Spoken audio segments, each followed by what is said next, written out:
conteúdo da aula de hoje a gente vai entrar então nas linhas de transmissão que a gente chama de condutores singelos, que são cabos para telecomunicações que têm condutores geralmente organizados em pares. Esses são os tipos de cabeamento que são utilizados hoje em dia, tanto em telefonia, quanto áudio, quanto redes de comunicação de computadores, interfonia e outras aplicações aqui, que não trabalham com frequências tão altas quanto os cabos coaxiais, em geral. Do ponto de vista das telecomunicações aqui, a gente vai olhar um pouco dos fenômenos eletromagnéticos em torno dessas linhas de transmissão.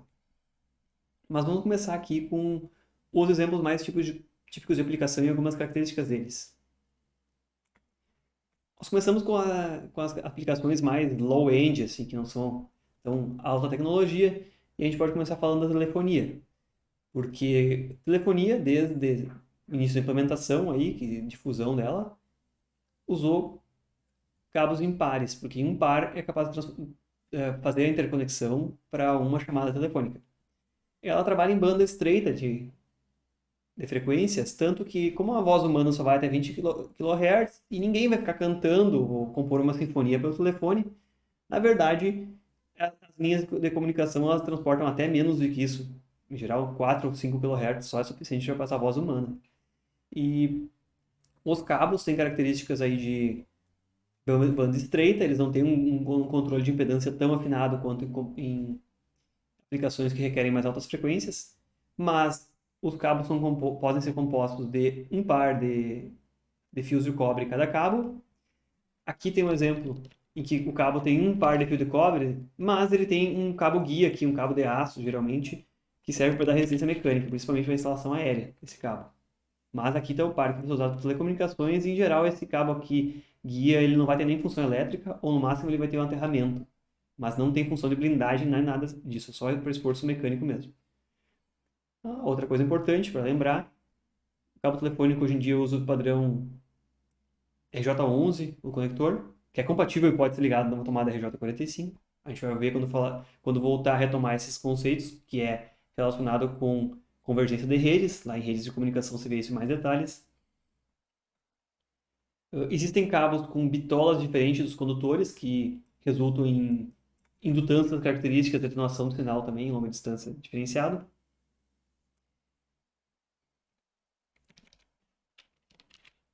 Em ramos troncais, aí, em que a gente tem mais linhas passando por uma certa região, é possível se encontrar cabos com mais do que um par, tipicamente dois pares, ou cabos com quatro pares, ou quatro fios, ou dois pares, ou cabos troncais aí com dezenas ou centenas de pares, que são encordoados em em fechos menores, mas todos eles seguem um código de cores também, e tem convencionado uma sequência para você dizer qual é o par 1, qual é o par 2, e assim por diante. Então, pode observar que, apesar de serem trançados, não são trançados que nem cabos que a gente vê para a internet, geralmente, para cabeamento de redes de computadores. Eles são uma trançagem mais leve, com menos voltas. Para a finalidade de áudio, que é a finalidade principal, é uma banda bem estreita. Para comunicação de dados sobre linha de telefonia analógica, em geral, se considera que esses caminhos têm até em torno de 2 MHz de largura de banda, que é basicamente o que os cabos categoria Cat3 desse tipo aqui, que a gente vai ver o que são categorias depois, prometem entregar. É uma banda estreita, se considerar comunicação de dados. Mas quando foram instaladas essas infraestruturas, o foco principal era a comunicação analógica, somente de voz, então eles dão conta do recado. Pode ver que eles não têm mais muitos recursos, por exemplo, blindagem ou proteção contra interferência, algo assim, não é muito comum em telefonia analógica. Algo que, para aplicação de áudio, que é o tipo seguinte que a gente vai ver aqui, se deseja contemplar.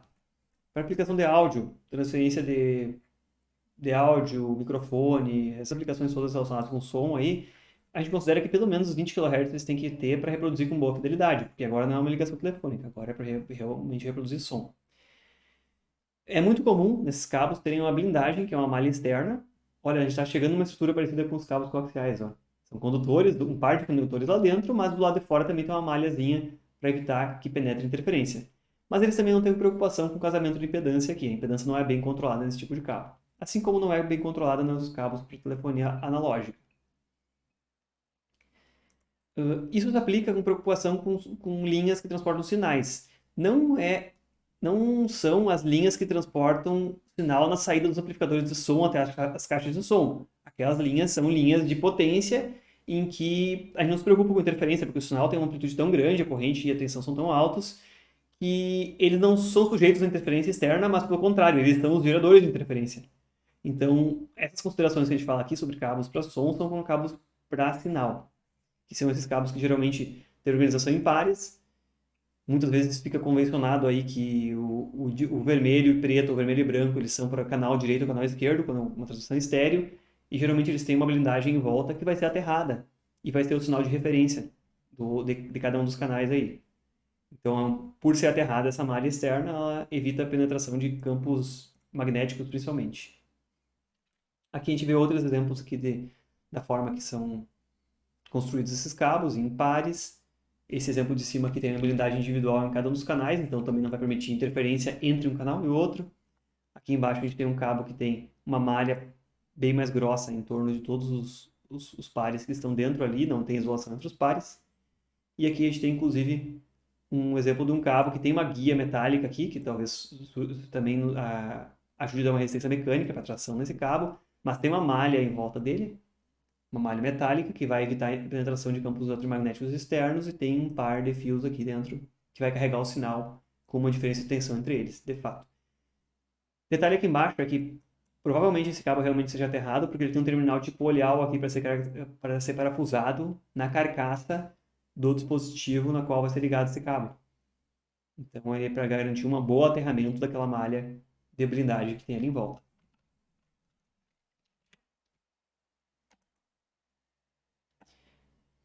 Agora, os cabos para as redes de dados e conexão de dispositivos digitais, que começam com os dispositivos com menores exigências de taxa de dados, portanto, menores exigências de largura de banda também, que são dispositivos usados em automação. Geralmente tem protocolos tipo serial RS-232, RS-485, CAN, que exigem aí algo em torno de 1 ou 2 MHz de largura de banda no máximo. São cabos também para baixo desempenho, mas eles focam muito mais em serem tolerantes à interferência, por exemplo, pelo tipo de ambiente que operam.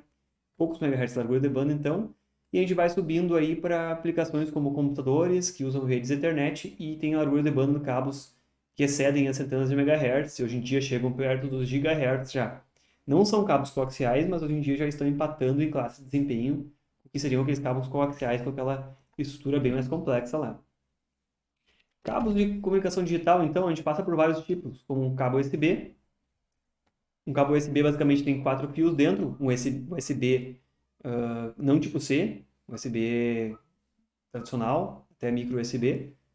E eles são 2 fios de alimentação e um par de fios que são bidirecionais, que transmite dados de forma serial num sentido ou no outro. Cabos usados aí só em carregadores de celular, se a gente for olhar, eles só tem 2 fios dentro, porque é só para força, eles não têm os fios de dados para economizar um pouquinho. Então, é possível você pegar um cabo que veio com um carregador de celular e estar ligado no computador e não funcionar, porque ele só tem os 2 fios dentro de dados. Eu já caí nesse golpe, inclusive.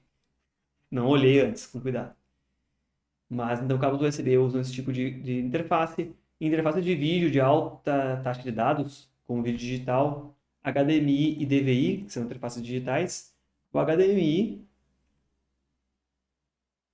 detalhe aí, eu não tenho certeza absoluta dessa informação, mas ele usa 4 pares de cabos, ou seja, tem 5 fios, assim, 8 fiozinhos dentro do cabo e, em geral, uma blindagem em volta desse cabo, que seria esse primeiro exemplo aqui, um cabo HDMI, 4 pares de fios ali dentro. Ele é uma interface digital serial.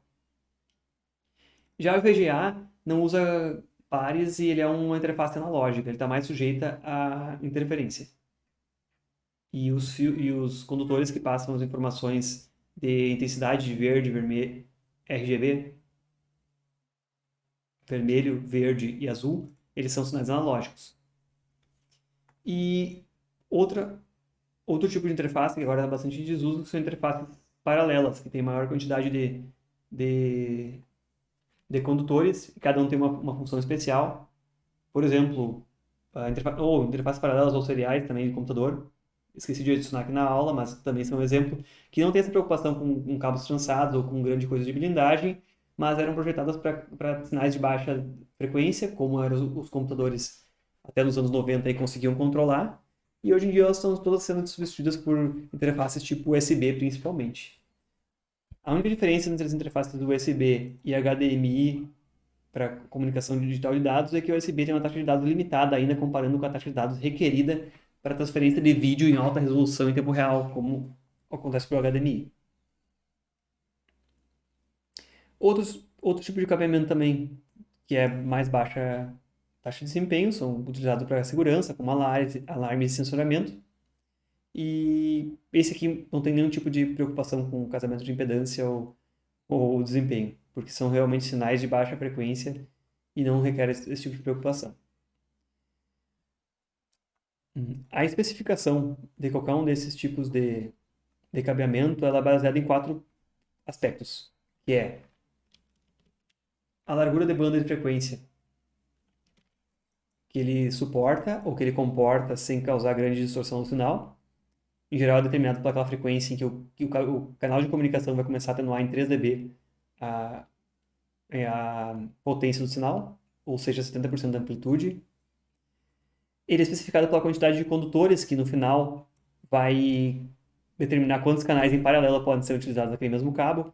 Em geral, eles são especificados diretamente em pares, então não vai se achar um cabo com 5 condutores. Pode-se achar um cabo com um par, com 2 pares ou com 4 pares, em geral. O de um par tem 2 condutores, o de 2 pares tem 4 condutores e o de 4 pares tem 8 condutores. Conhecido também como cabo de rede, o cabo TP, STP, que a gente usa em redes Ethernet. Praticamente todos eles têm essa organização em pares e esses pares são enrolados entre eles. Não é só para identificação do que são os pares. Esse enrolamento, essa forma que geometricamente isso é construído, tem uma função de evitar interferência e a gente vai ver esses mecanismos logo em seguida. Também, além da quantidade de condutores, bitola de condutores, tudo isso, a blindagem, ou presença e ausência de blindagem, é outro aspecto que pode ser realizado, que pode ser tanto camadas entre os próprios pares, separando os pares, ou pode ser simplesmente uma malha externa, tipo o cabo coaxial, e tipo os exemplos que a gente viu ali, né, em cabos de áudio, né? E o quarto aspecto, que é outras especificações como proteção mecânica, resistência mecânica e isolação. Isso tanto tem a ver com a segurança do usuário, isolação dele, mas que em geral não é o foco de cabos de telecomunicação. Os cabos de telecomunicação não são feitos para ter uma resistência a 2.200 volts AC e DC, isso aí exatamente por não ter essa especificação de isolação e serem construídos para isso, que não se deve usar cabos metálicos junto com cabos de energia, nos mesmos meios. E também a resistência mecânica, de acordo com o método de instalação, e se vai ficar exposto a intempéries, tudo isso. Na resistência mecânica, a gente, a gente vê aqui, tem muito a ver com o tipo de instalação. Então, existem cabos da mesma classe de desempenho, olhando do ponto de vista da largura de banda, quantidade de condutores, e com preços completamente diferentes de acordo se eles são feitos para instalação em meio interno, se eles são feitos para instalação aérea, com impostos, como a gente vê na rua aí, se são feitos para instalação subterrânea em dutos, está sujeito a umidade, está sujeito a outros tipos de ataque. Então, são um terceiro tipo um quarto aspecto de especificação importante. Então, esses três de cima aqui, eles são relacionados diretamente com o protocolo de comunicação que a gente vai escolher. Que lá em rede de comunicação é muito mais focado nisso aí, tipos de protocolo e especificação de cabeamento. E esse de baixo aqui com o método de instalação, da forma que eu vou botar ele. Eu posso ter cabos com categorias de instalação similares, mas com aplicações diferentes. E o cabo mais comum que a gente encontra, vamos comprar um cabo Ethernet para usar uma rede de computadores, é um cabo para instalação interna em dutos, por exemplo, num eletroduto, num eletroduto embutido, numa cárie ou algo do tipo. Ele não é feito para ser pendurado na rua, ele não vai suportar esforços de tração, por exemplo, não vai suportar raios do UV, chuva, calor diretamente na capa dele. Procedimentos e cuidados. Aquilo que está relacionado lá naquela aula só com o cabeamento estruturado lá. Tomar cuidados na conectorização deles, para manter aquela questão da continuidade de impedância e também a sequência dos pares. A organização dos condutores, como a gente vai ver no RJ45, tem uma certa sequência de condutores nas pontas do cabo para que se utilize o benefício deles estarem organizados em pares. ou também, quando a aplicação telefônica tem organização de blocos telefônicos, que são uma forma equivalente a um patch panel, que é onde se conectam as pontas das tomadas de telecomunicação para rede de computadores, mas voltado para telefonia analógica, se chamam blocos telefônicos.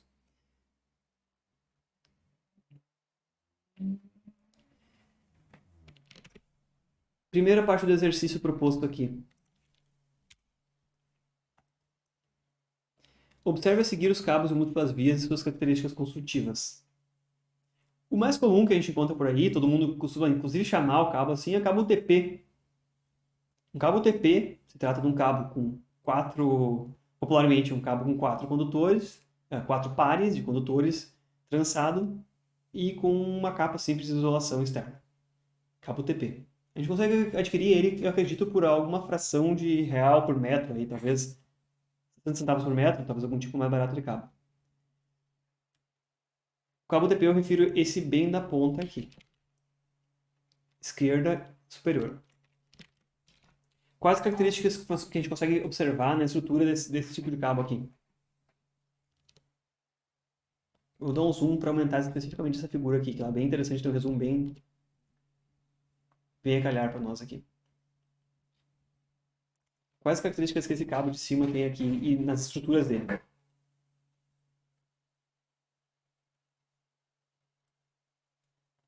É possível observar nesse diagrama aqui que os pares ficam um pouco afastados nesse caso, nesse modelo de cabo especificamente aqui. Os pares não se tocam diretamente.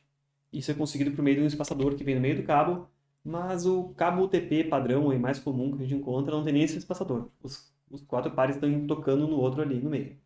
Por que tem um espaçador entre os pares de fios aí no meio? Para que serviria isso?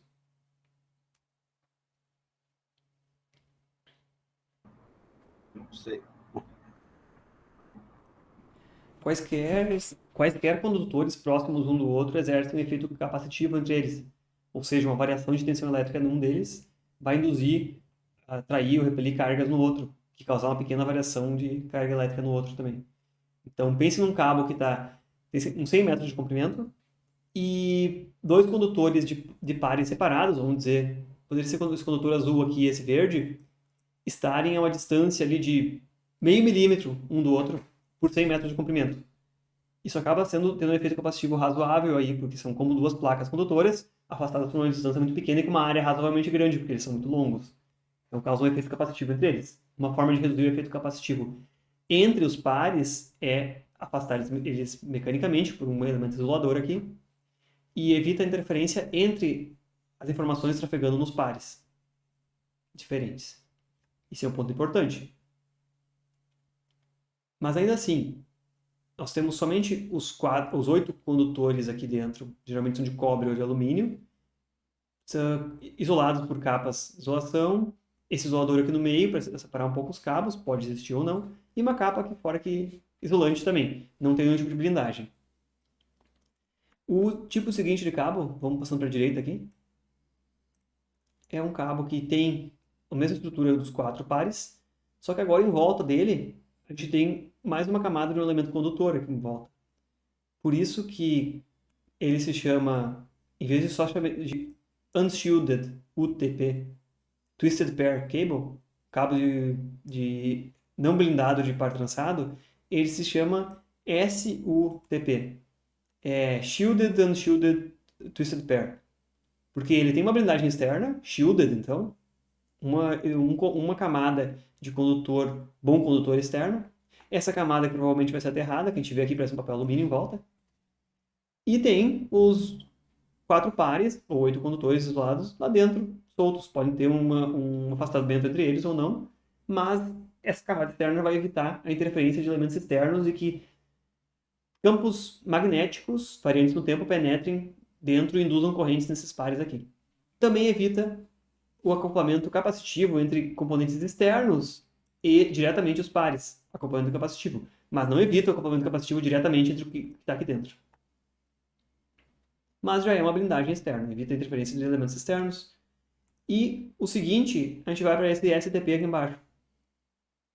Passando aqui na diagonal, ao próximo.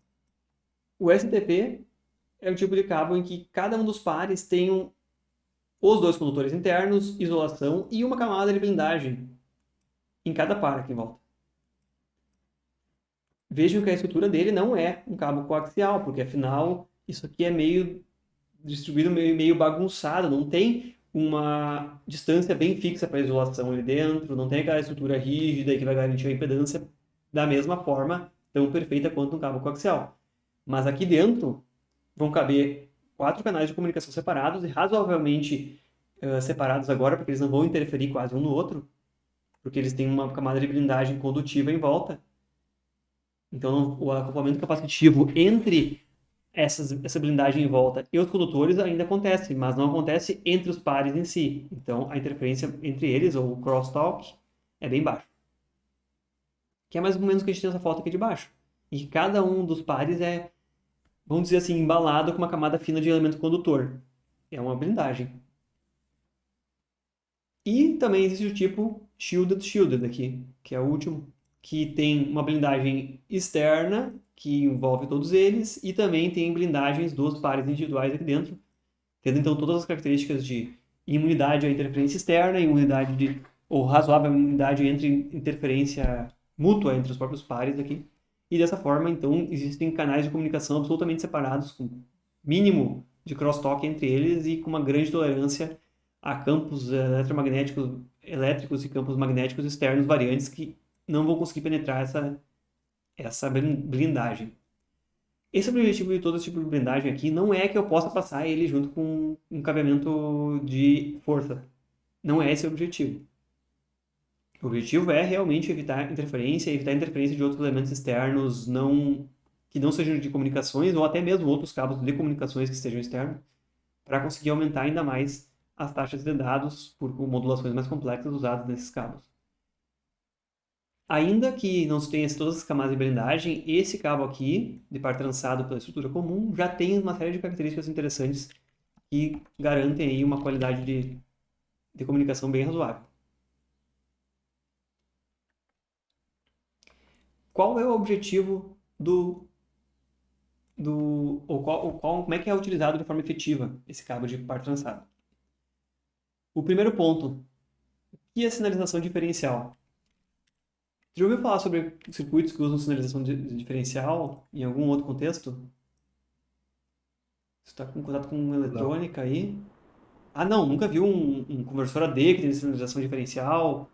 Algum transceiver, alguma coisa que tem uma saída a mais e uma saída a menos, geralmente? Bom, lá em dispositivos digitais, em componentes digitais, quando vocês forem ver isso aí, talvez em algum momento surja isso daí. Tanto interfaces de entrada quanto de saída. E sinalização diferencial, ela, assim, a primeiro olhar parece redundância, porque tu tem dois fios que carregam o mesmo sinal. Por quê? Uma sinalização diferencial, internamente no dispositivo, ele gera um sinal que sai em fase e um sinal que sai com a fase invertida, por isso tem um inversor aqui. Se fosse uma sinalização diferencial digital, seria efetivamente um pulso positivo num deles e um pulso negativo no outro, ou vice-versa. Porque, realmente, se eu botar 3.3 volts num, eu vou botar 0 na outra. Ou o contrário. Essa sinalização. Ela não somente tem essa característica de imunidade de interferência, mas por trafegar, ao gerar essa sinalização, eu gero corrente em sentidos opostos. Porque quando eu vou botar 0, eu dreno corrente para dentro do meu circuito, e quando eu vou fornecer nível lógico alto, eu forneço corrente. Então, de alguma forma, os campos eletromagnéticos produzidos por essa sinalização diferencial, eles são menores nos elementos vizinhos, né, fora disso aqui, do que se eu gerasse uma sinalização simples. Primeiro ponto. Isso aqui evita a necessidade de um retorno por terra para se ter um retorno de corrente por terra. Lá na disciplina de projetos do PCB, a gente vê isso aqui em detalhes, porque sempre tem que ter um caminho de retorno por terra. Sinalização diferencial, não, porque afinal a corrente que vai por um retorna pelo outro. Mas eles exigem o dobro de condutores, porque um condutor vai receber a versão direta do sinal e outra a versão invertida dele. Mas do lado do receptor, eu vou ter sempre um elemento que é um comparador, se for um dispositivo digital, ou um subtrator, se for um sinal analógico. E como é que vai funcionar isso aqui? A gente lembra aqui que isso aqui não é uma coisa muito bem comportada, como a gente pode imaginar, um fiozinho aqui. Na verdade, os dois condutores estão bem próximos um do outro, e eles têm 100 metros de comprimento, ou até mais que isso. E nesses 100 metros eles vão passar por aventuras aí, por outros dispositivos elétricos, por outros dispositivos de telecomunicações, por ambientes que possam ter interferência eletromagnética. E até mesmo uma grande distância dessa, uma própria descarga atmosférica vai induzir tensões ao longo do cabo diferentes. E é mais ou menos isso que está representado aqui. Uma fonte externa de interferência, seja por acoplamento capacitivo, em que campos elétricos variantes no tempo externos vão induzir tensões no cabo, quanto campos eletromagnéticos externos, e um campo eletromagnético variante resulta na indução de tensões e correntes nos cabos também. Em geral, uma fonte de interferência ela vai se acoplar ao mesmo tempo nos dois cabos que estão carregando o sinal. E o que acontece? Eu vou focar aqui especificamente no pulso, exemplo aqui que foi transmitido. Um pulso positivo de exemplo transmitido, uma certa duração do tempo, tem a sua versão invertida transmitida no outro pino do par na sinalização diferencial. Então, um pulso positivo transmitido e o pulso negativo transmitido no outro. Perfeito? Se propagam ao longo da linha e no centro que ocorre uma fonte de interferência que geralmente ela é uma interferência somada ao sinal, porque é uma tensão induzida que vai ser somada por leis das malhas ali ao sinal. Mas ela, como esse par diferencial vai junto, ela é somada nos dois ao mesmo tempo. Então, pense naquele pulso em que a interferência é esse pulso positivo, então no negativo ele gera um pulso positivo e no positivo ele também gera um pulso na mesma polaridade. E ao chegar no receptor, que vai ter um comparador ou então um subtrator, ele subtrai dos dois a mesma interferência. E então o pulso recebido tem o formato original, apesar de ele ter sido contaminado ao longo do caminho. E se eu pegasse qualquer um dos dois sinais individualmente, ao longo do caminho ele teria sofrido interferência. Mas ao fazer a diferença, ele é recebido com sucesso. Isso parece uma coisa simples e sutil, mas ajuda muito em telecomunicações. Esse tipo de vantagem, aquelas interfaces analógicas e cabos paralelos lá dos computadores mais antigos não tinham. E aí era bem complicado. Bem sujeito a interferência. Isso aqui se trata, então, de sinalização diferencial. Em qualquer aplicação. Também, nesse caso aqui, a relação sinal-ruído ou relação sinal-ruído-interferência no receptor tende a ser 3 dB maior sempre. Porque, afinal, ao subtrair os dois sinais, olha bem para esse subtrator, vamos pular lá de volta para a teoria lá que a gente viu de telecom fundamental, né? Se eu transmito vamos dizer, um pulso do nível lógico alto 1, fazendo só um exercício com números aqui, vamos dizer que eu transmito o nível lógico alto 1 com 3 volts e o nível lógico 0 com 0 volts. Numa linha diferencial, quando eu transmitir 1, na verdade, numa das linhas eu vou gerar 3,3 volts e na outra eu vou gerar 0 volts. Quando eu transmitir o oposto, quando eu transmitir o nível lógico 0, numa das linhas eu vou transmitir 0 volts e na outra 3,3. E no final eu vou subtrair elas. Então, na verdade, eu vou ter um dos símbolos vai ter transmitido mais 3,3 volts e o outro símbolo, na saída desse subtrator aqui, vai ter transmitido menos 3,3 volts. O que, na presença do mesmo nível de ruído, vai me dar uma relação sinal-ruído de 2 vezes maior, porque a distância entre os símbolos é 2 vezes maior. Se eu tivesse uma linha simples de transferência, eu teria que diferenciar entre 0 e 3.3. Assim, eu tenho que diferenciar aqui na saída entre mais 3.3 e menos 3.3. Que melhora a relação com o ruído também. Mas, bom, isso aqui justifica porque a transferência é feita em pares e uma sinalização diferencial. Tem mais uma coisa interessante também. Por que afinal, a gente enrola esses pares e faz eles trançados? O que isso interfere? Porque as linhas de telefonia analógica não eram trançadas e são muito mais suscetíveis à interferência do que os pares trançados que a gente usa hoje. Apelo aí para a regra da mão direita de eletromagnetismo.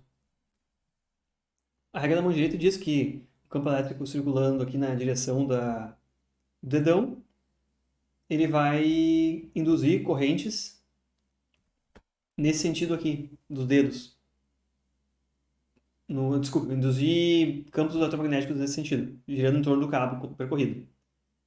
E a mesma coisa vale do contrário, porque se existirem campos eletromagnéticos variantes, eles vão tender a induzir correntes elétricas nos condutores que estejam dentro desse campo também.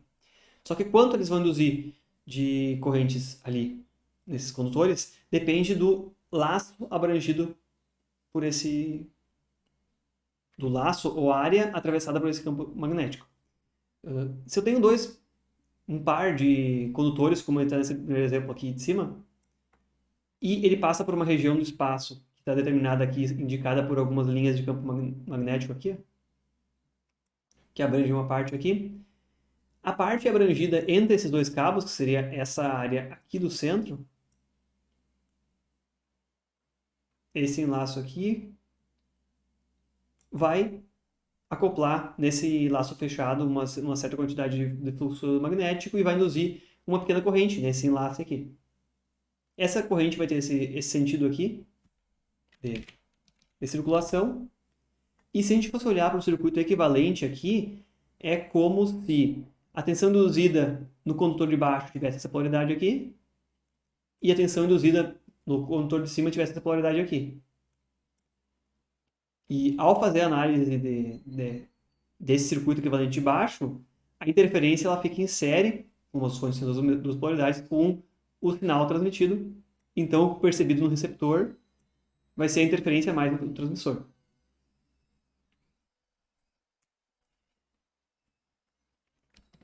Dois motivos para trançar os cabos. Ao trançar eles, essa área aqui é bem reduzida, porque eu garanto que eles vão estar o máximo próximo possível. Eu vou deixar eles bem apertadinhos. Primeira vantagem, reduziu aquela área que vai circular o campo magnético ali. Que é esse caso aqui. Campo magnético variante no tempo. E ao fazer essa trançagem ali, o que acontece com as tensões induzidas no cabo? A mesma região do espaço aqui, que tem um campo magnético que sai da tela aqui na parte de baixo e entra na tela na parte de cima. Mais ou menos nesse sentido para mim, na minha orientação que eu estou olhando para a tela.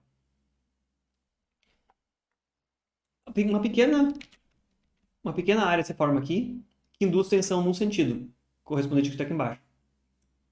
Mas aí o cabo troca de posição. Essa outra área aqui induz em outro sentido. Nessa outra área trocou de novo posição, induz em outro sentido ainda, mesmo sentido do primeiro. E nessa outra área englobada aqui, induz a tensão com a mesma polaridade que o segundo. Da mesma forma, se a gente for olhar isso aqui, o cabo verde aqui também induz outras tensões, e ao longo de todo o cabo, percorre essa região aqui que tem campos eletromagnéticos variantes externos, a gente vai ter várias pequenas frações de tensão induzida. Mas se a gente for observar elas têm polaridades opostas, então elas vão se anulando, porque esse campo é alguma coisa tipo mais bem distribuído no espaço. E, idealmente, se o campo variante abrangesse todo o cabo e tivesse um número par de trançagens aí, todas essas interferências se anulariam. Isso é uma análise simples de circuitos, né? E aí, chegaria no receptor somente a tensão posta na linha pelo transmissor. Claro que isso aqui não é sempre ideal assim, porque esse campo tem uma distribuição não uniforme no espaço, mas reduz bastante a influência desses campos magnéticos externos no cabo. E quanto mais trançado, menor as voltas, melhor esse efeito.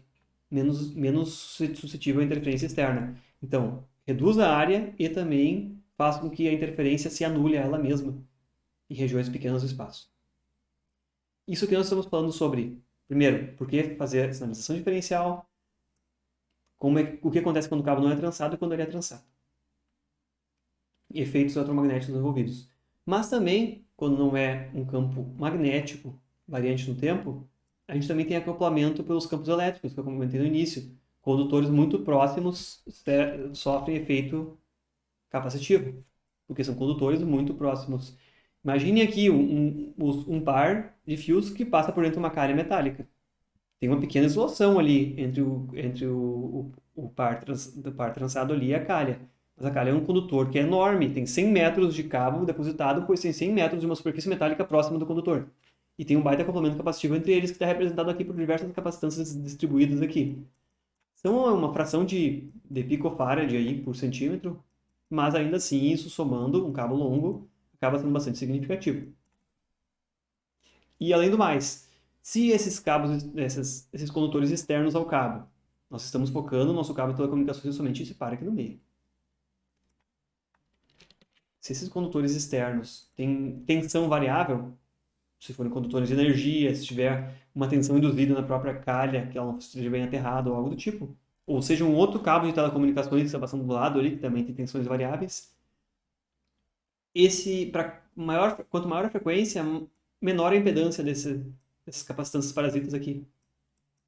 Pelo efeito capacitivo, isso aí. Então, aumenta a frequência, quanto maior, centenas de megahertz, dezenas de megahertz, a impedância começa a diminuir. E acaba que se começa a induzir tensões, então, nesses cabos. Existe uma pequena corrente de deslocamento através dessas capacitâncias parasitas aí, que vão induzir tensões no cabo. Claro que se tiver o cabo trançado também, essa indução por capacitâncias parasitas ela vai mais ou menos se distribuir nos dois condutores também. Aqui foi exagerado, fazendo o cabo não trançado, porque aí ele vai sofrer essa interferência sendo possivelmente muito diferente de um condutor do que é no outro, resultando em interferência. Como é que se consegue reduzir bastante esse efeito aí? Além de se aumentar a distância aqui entre esses condutores, poderia se aumentar a espessura da isolação, diminuir essas capacitâncias aí bastante, inversamente proporcional. Também se pode, para não precisar aumentar muito o diâmetro do cabo por uma isolação maior, inserir uma camada condutora aqui no meio do caminho, que vai dividir essas capacitâncias parasitas ao meio. Segue sendo necessário uma camada isolante externa do cabo, uma camada isolante entre esse blindagem e os pares realmente de sinal. Isolação, isolação, várias camadas de isolação no meio também. Mas, ao se aterrar essa camada de blindagem condutiva, que faz o papel similar àquela camada aquela malha em volta do cabo coaxial, essa camada que a gente viu nos cabos STP, se aterra ela, e o que acontece? Essa indução de correntes, circulação de correntes induzidas por variações de campo elétrico externa, elas vão tender a circular nessas malhas aqui, ó, que englobam a blindagem. E não vão circular, não vão abranger os condutores de sinal de verdade aqui dentro. Então a blindagem está ali para ser a vítima da interferência. A blindagem está ali para ela receber a interferência e ela se virar com a interferência. Mas, ao ela se virar com a interferência, tem uma pequena variação na tensão dela. Não é tão intensa a variação na tensão quanto é do elemento interferente externo. Essa pequena variação na interferência dela até pode, por acoplamento capacitivo, causar uma pequena indução de corrente aqui nos sinais mesmo. Mas é de uma ordem de grandeza muito inferior do que se eu deixasse diretamente o meu par que transmite informação e estar acoplado diretamente no meio externo que causa interferência. Então aí tem uma série de mecanismos. Isso aqui é o que é o nosso ponto de vista das comunicações e os efeitos que a gente quer maximizar e minimizar. A gente quer minimizar a penetração da interferência, a gente quer minimizar o acoplamento entre os próprios pares adjacentes, então a gente tem toda essa geometria para isso. Esse acoplamento de terra, da blindagem com o terra, é o que reduz a variação de tensão induzida nos condutores, mas é importante uma coisa, eu acho que eu vou retomar até algo que eu já falei na aula passada, que o terra é só uma referência local. Se eu conseguisse medir a tensão do terra numa tomada aqui, numa tomada de uma casa que fica ao lado, tem uma diferença potencial entre os dois lados. Então deve cuidar para não gerar curto-circuito entre pontos diferentes na instalação por meio dos cabos de telecomunicação. Então o mais comum é que se aterre os cabos de telecomunicação somente em uma das pontas, não em todos os pontos do circuito, para que eles não sejam um caminho do terra para a parte de potência mesmo dos sistemas.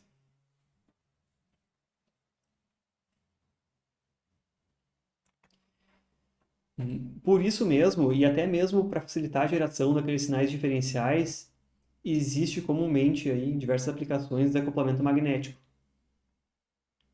que é o sinal gerado de um lado, não tem conexão elétrica direta com o outro. Só passam diferenças de tensão a partir dessa barreira magnética, porque corrente contínua não flui através dela. Inclusive, esses transformadores são tão pequenos que sinais de baixa frequência não passam por eles. 60 Hz, esse transformador tem uma impedância super alta, não passa nada por ele. Centenas de kHz não passam. A partir de certa frequência que ele vai funcionar realmente como um transformador e vai permitir essa transferência para os dois lados. A gente já viu lá na parte de codificação de dados que tinha algumas codificações em formato de pulsos específicos feitos para isso, para que não tivesse componentes de baixa frequência nessas codificações de dados.